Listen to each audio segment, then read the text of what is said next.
Meiosis. What is it? Now, you may be thinking about mitosis, but that is quite different compared to meiosis, but we'll get into that later. Meiosis is the process that is important for the production of gametes, which are the sperm and egg cells. These cells can be haploids, which are when there is one copy of each chromosome.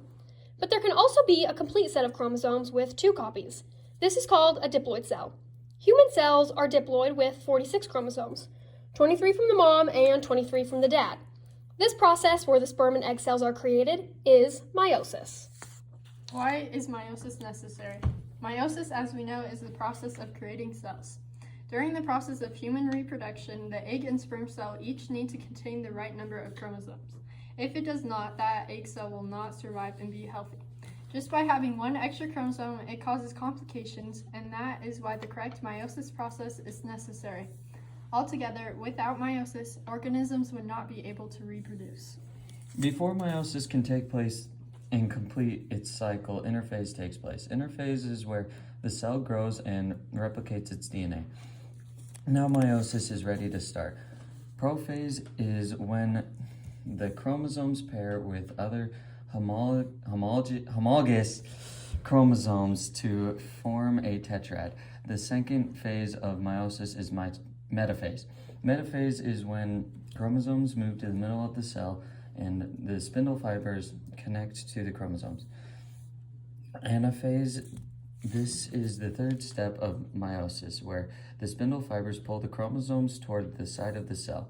The fourth and final step of meiosis is telophase and cytokinesis. Two nuclear membranes are created and are separated into new cells. Once the two cells are created in meiosis 1, they start a second meiotic division in prophase 2, which is the first phase of meiosis 2. Starting with prophase 2, this results in two haploid cells, where there is one copy of each chromosome. Next phase is meiosis 2 is metaphase 2.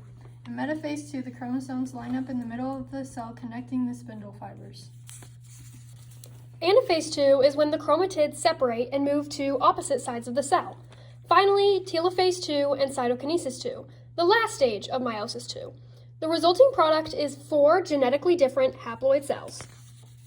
When you compare daughter cells to parent cells, you notice key differences between them. No cell looks completely similar. We see this every day with our peers, friends, and family. The main reason for this is because no reproductive cell, gamete, is the same as the next, as well as independent assortment, which is the assortment of which one chromosome has.